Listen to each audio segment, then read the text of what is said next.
উফ জান, আরো আদর করো আমাকে। আমি আর পারবো না, প্লিজ এখন আর না। আমার কাছে আসলেই তুমি করো কেন জান? তোমার সবসময় এত আদর চাই? আমার আদরগুলো পেলেই আমি কেমন হট হয়ে যাই। প্লিজ জান, আদর করো আমাকে।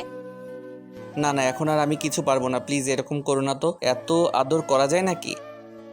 কেন করতে পারবে না? তুমি একটা ছেলে হয়ে পারবে না? আর আমি একটা মেয়ে হয়ে যদি পারি, তাহলে তুমি কেন পারবে না? একটু আগেও তো করলাম, আবার এখনো চাই? এরকম রোমান্টিক একটা বর থাকলে তো চাইবো, তাই না? প্লিজ। না না, আমি আর এখন পারবো না, এত ক্যালসিয়াম আমার মধ্যে নেই। তোমার ক্যালসিয়ামটা হবে কবে বলো তো? আমার কাছে আসলে তোমার ক্যালসিয়াম থাকে না। প্লিজ জান, একটু আদর করো না। বললাম না এখন পারবো না, শরীরটা ক্লান্ত লাগছে, সকালে করি, প্লিজ জান। না না, আমি এখনই চাই। তুমি করবে কিনা বলো? আচ্ছা ঠিক আছে করবো, কিন্তু আমাকে আর ঘুম থেকে তুলবে না। হ্যাঁ ঠিক আছে জান। সেটা না হয় করলাম, কিন্তু এটুকু বলো তুমি এত নেও কি করে?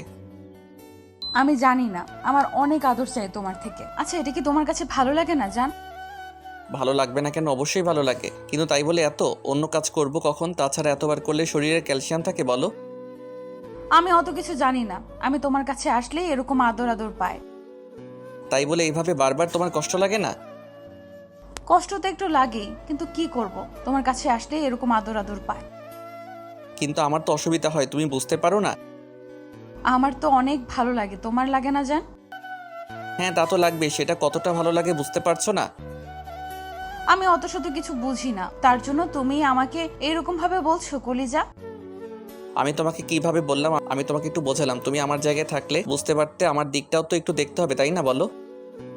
এখন কথা না বলে আমাকে আদর করো। না না, আমার পক্ষে সম্ভব না। আমার কি আর কোনো কাজ নেই নাকি সবসময় তোমার আবদার মেটাবো? তোমার সাথে একটু দুষ্টুমি করতে আসলেই তুমি এমন করো। জান আমি কতটা রোমান্টিক আর তোমাকে কত ভালোবাসি, তুমি আমাকে আদর না করে থাকতে পারো না? আমি কি তোমাকে ভালোবাসতে চাই না বলো? আমার তো একটা শরীর, শরীরের উপর দিয়ে কি ঝড় যায় তুমি সেটা বুঝবে কি করে? তোমার তো শুধু ভালোবাসা হলেই হলো। হ্যাঁ হ্যাঁ, আমরা তো প্রচুর ভালোবাসা চাই জান, কারণ আমি তোমাকে প্রচন্ড ভালোবাসি। কিন্তু তুমি এইভাবে বলতেছো, আমি যদি অন্য সব বউগুলোর মতো হতাম তাহলে তুমি কি করতে? যদি তোমাকে আমার কাছেই না আসতে দিতাম, তখন তো বলতে আমি তোমাকে ভালোবাসি না। সেটাই ভালো হতো, তাই না? জান তুমি রেগে যাচ্ছ কেন? আমি কি কথাটা ওইভাবে বলেছি বলো? তোমার তো আমার দিক থেকে দেখতে হবে তাই না? আমার কি ক্লান্তি লাগে না বলো? আমি অত কিছু জানি না, কিন্তু আমার তো লাগে না। তোমার লাগে কেন তাহলে? এখন তুমি আমাকে আদর করবে কিনা বলো? কিন্তু এত করতে হবে কেন? আমি কি তোমাকে কম ভালোবাসি বলো জান? আমি জানি না। আর আদর না করলে বেবি আসবে কোথা থেকে? এসব কথা তোমাকে কে বলেছে দুষ্টু? বলতে হবে কেন? দূর, এসব কথা তোমাকে কে বলেছে? কেউ বলেনি, আমি দেখেছি না। আমার আপুর বেবিটা কত কিউট, সব সময় আব্বু আম্মু বলেই দৌড়ে এসে কোলে উঠে যায়, আর সব সময় পাপ্পি আর আদর চায়। তেমনি ভাবে আমাকে তুমি অনেক বেশি আদর করলে আমাদের বেবিটা অনেক কিউট হবে। তাছাড়া দুলাভাই তো আপুকে অনেক বেশি ভালোবাসে, সব সময় রোম্যান্স করে। এসব উদ্ভট চিন্তা ভাবনা তোমার মাথায় কে ঢুকালো বলো তো? আরে বাবা না, এমনিতেই। প্লিজ আমাকে একটু আদর দাও জান। আচ্ছা করছি, কাছে আসো। সাদিয়া মুচকি হাসি দিয়ে তামিমের কাছে আসলে তামিমকে ওর কাছে যেতেই সাদিয়া গোলাপি ঠোঁটের দিকে তাকিয়ে ও একটা ঘোরের মধ্যে চলে যাচ্ছিল। তাই দেরি না করে ওর ঠোঁটজোড়া দখলে নিয়ে নেয়, ওকে আদর করতে শুরু করে। 1 ঘন্টা যাবৎ দুজন দুজনের সাথে রোমান্স করলো। তারপর তানিম ক্লান্ত হয়ে সাদিয়ার বুকে মাথা গুজে দিয়ে ওকে শক্ত করে জড়িয়ে ধরে ঘুমিয়ে পড়ে। সাদিয়ার ঘুম আসছে না, ও তানিমের মুখের দিকে তাকিয়ে ভাবছে, দুষ্টু একটা। আমি তো জানি বেবি, তুমি আমাকে কত ভালোবাসো, আর তোমার জন্য আমি সব সময় সবকিছু করতে রাজি, যখন তুমি আমাকে অনেক বেশি ভালোবেসে দাও। সাদিয়া তানিমের কপালে কিস করে ওকে জড়িয়ে ধরে ঘুমিয়ে পড়ে। পরদিন সকালে সাদিয়ার ঘুমটা তামিমের আগেই ভাঙে। ও খেয়াল করে তামিম ওকে বাচ্চাদের মতো করে জড়িয়ে ধরে রেখেছে। তামিমকে এমন অবস্থায় দেখতে এতটা কিউট লাগছে, যার জন্য সাদিয়া এক দৃষ্টিতে ওর দিকে তাকিয়ে আছে। তারপর সাদিয়া মুচকি মুচকি হাসতে লাগলো, কারণ তানিমের সারা শরীরে লিপস্টিকের অসংখ্য ছাপ, যেটা দেখে সাদিয়ার একটু দুষ্টু হাসি দেয় আর ভাবে, ইস, কালকে কি কাজটাই না করলাম, এখন যদি এই পাগলটা দেখে তাহলে কি লজ্জায় পড়তে হবে। সকালে সাদিয়া ওদের শরীরের চাদর টেনে দিল, আর একটু নড়ে চড়ে উঠতেই তানিম ওকে আরো জড়িয়ে ধরে বলতে লাগলো, বেবি এমন করতেছো কেন? ঘুমাতে দাও না, একটু ঘুমাতে দাওনি। এখন আর কোনো আবদার করো না প্লিজ। আমি তোমাকে ঘুমাতে বারণ করেছি নাকি? তুমি একা ঘুমাও, আমাকে উঠতে হবে না? সকাল হয়ে গেছে তো, রান্না করতে হবে, ছাড়ো আমাকে। আর আমি এখন কোনো আবদার করছি না, তুমি আমাকে ছেড়ে দাও, আমি উঠে যাই, আর তুমি যত পারো ঘুমাও।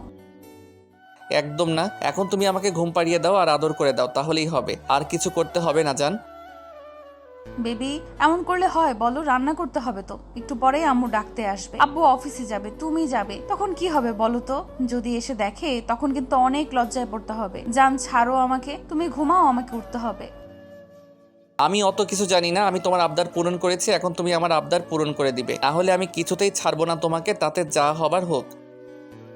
এই দুষ্টু, এমন করো না তো, তুমি কিন্তু অনেক ফাজিল হয়ে যাচ্ছ। সকালবেলা আমাকে ঘুম থেকে উঠতেই দাও না, আমারও তো কাজ আছে বলো। ও তোমার কাজ আছে, কিন্তু আমার বেলাতেই কোনো কাজ নেই, তাই না? আমি যখন বলি আমার কাজ আছে তখন তো তুমি কিছু শুনতেই চাও না। কারণ আমি তোমাকে অনেক বেশি ভালোবাসি, তোমাকে কাছে না পেলে আমার নিঃশ্বাসটা বন্ধ হয়ে আসে। এটা কি আমার অন্যায় বলো? আমি তো তোমাকে ভালোবেসে কাছে চাই জান।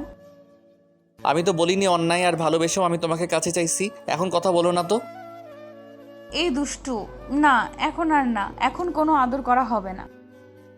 দুষ্টুটা কি আমি না তুমি করো? এখন থেকে প্ল্যান করে রাখছো কখন কি করবে, এখন না আমাকে করতেই হবে। আর এখন আমি নিজে থেকে কিছুই করবো না, তুমি আদর করে দিবে, না হলে আমি তোমার উপর রাগ করব। আর দেখি তুমি আমার রাগটা কি করে ভাঙাও।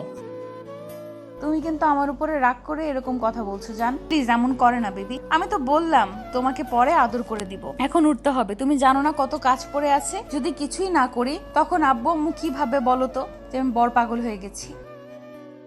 বরের থেকে একটুও সরতে চাই না, প্লিজ যেতে দাও। এখন বললাম তো পরে আদর করে দিব জানটা। না, এখন কোথাও যাওয়া হচ্ছে না, তুমি আমাকে আদর করবে কিনা বলো। যদি না করো তাহলে কিন্তু আমি অনেক রাগ করব। দুষ্টু, আমি তোমাকে কম আদর করি বলো? আচ্ছা এখন একটা কিস করে দিলেই তো হবে। না না, খালি কিস করলে আমার মন ভরবে না।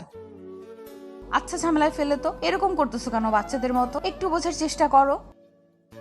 তানিম সাদিয়াকে ছেড়ে দেওয়ায় মুখের দিকে তাকালো, তারপর একটু হাসার চেষ্টা করে বলল, তোমার সকালে রান্না করতে হবে, বাসার কাজ আছে, সেজন্য তুমি আমাকে আদর করতে চাইছো না। তাহলে তুমি একটু কি বোঝার চেষ্টা করেছো? যখন আমি লাঞ্চ করতে বসেছি তখনও তুমি আবদার করে বসো সকাল সন্ধ্যায় করতে হয়। এতবার কি করে সম্ভব বলো? সবটা মেনটেন কি করে সম্ভব হয় বলো? তারপর আমি তোমাকে নিজের কাছ থেকে দূরে সরিয়ে দেই না, শুধু ভালোবাসি বলে। এখন বুঝতে পারছো তো সব সময় সব জায়গায় পসিবল না, কিন্তু তুমি সেটা বুঝতে চাও না, সেজন্যই আমি তোমাকে বোঝানোর জন্য এমনটা করলাম। সরি বেবি, এখন থেকে আর এমন করব না। তোমার যখন ইচ্ছা তুমি করো, কেমন? আমি কিন্তু তোমার উপর রাগ করি না, তোমাকে বোঝানোর জন্য বললাম। আমি জানি তো আমার বেবিটা আমাকে কত ভালোবাসে। Love you baby.